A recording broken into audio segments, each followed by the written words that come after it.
Puji nama Yesus, Tuhan Juru Selamatmu. Angkat Dia Juru Selamat di hadapan manusia. Cari Dia sampai dapat, serta tinggalkan dosa. Shalom pemirsa yang diberkati Tuhan, bertemu kembali dalam seri pelajaran Sekolah Sabat.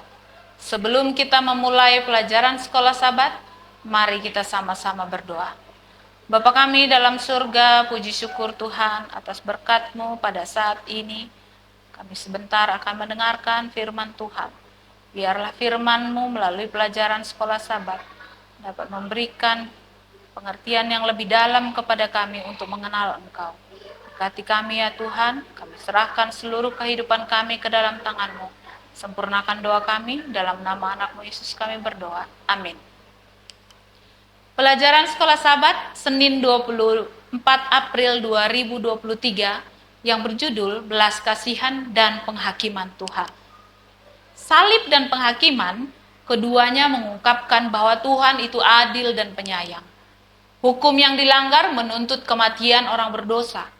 Keadilan menyatakan upah dosa ialah maut. Belas kasihan menanggapinya. Karunia Allah ialah hidup yang kekal dalam Kristus Yesus Tuhan kita. Terdapat di dalam Roma 6 ayat 23. Jika hukum Allah dapat diubah atau dihapuskan, sama sekali tidak perlu bagi Yesus untuk mati. Kematian Kristus menetapkan sifat kekal hukum. Dan hukum adalah dasar penghakiman. Bacalah Wahyu 20 ayat 12. Dan aku melihat orang-orang mati, besar dan kecil, berdiri di depan tahta itu. Lalu dibuka semua kitab. Dan dibuka juga sebuah kitab lain, yaitu kitab kehidupan. Dan orang-orang mati dihakimi menurut perbuatan mereka, berdasarkan yang ada tertulis di dalam kitab-kitab itu. Bagaimanakah kita dihakimi? Apa hubungan yang dimiliki antara perbuatan baik kita dengan keselamatan kita? Pekerjaan kita mengungkapkan pilihan-pilihan kita dan kesetiaan kita kepada Allah. Menurut Efesus 2 ayat 8 dan 9, sebab karena kasih karunia kamu diselamatkan oleh iman.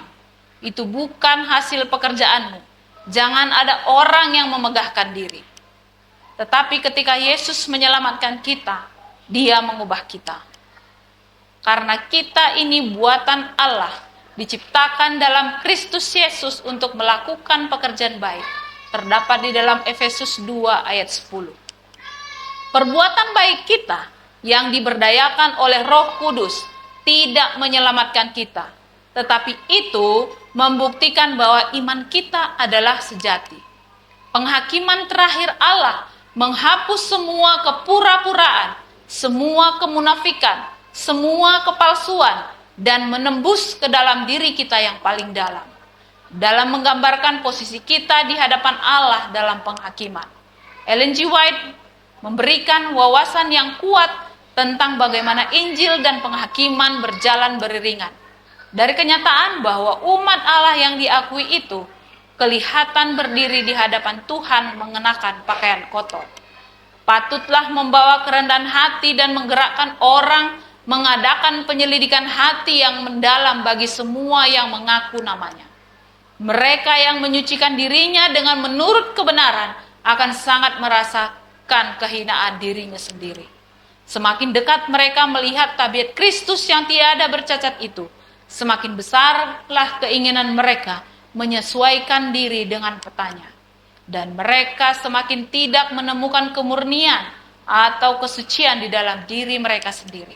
Tetapi sementara kita patut menyadari keadaan kita yang berdosa, kita harus bergantung kepada Kristus sebagai kebenaran kita, sebagai penyucian kita dan penebus kita.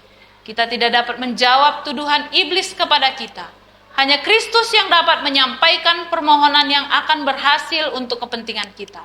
Dia sanggup mendiamkan penuduh itu dengan dalil yang didasarkan bukan atas kebaikan kita, melainkan atas kebaikannya sendiri. Testimonies for the Church, jilid 3, halaman 471 dan 472.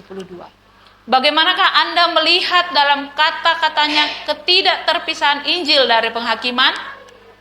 Harapan apa yang dapat Anda ambil dari hubungan antara Injil dan penghakiman ini bagi diri Anda sendiri? Tuhan memberkati. Mari kita sama-sama berdoa. Bapa kami dalam surga, terima kasih Tuhan atas berkat-Mu pada saat ini. Kami sudah mendengarkan berkat firman Tuhan melalui pelajaran sekolah Sabat. Biarlah kami memahami firman ini, sehingga kami dapat melakukannya dalam kehidupan kami sehari-hari, sambil menunggu kedatangan-Mu yang kedua kali. Kami serahkan seluruh kehidupan kami ke dalam tangan-Mu. Dalam nama anak-Mu Yesus kami berdoa. Amin.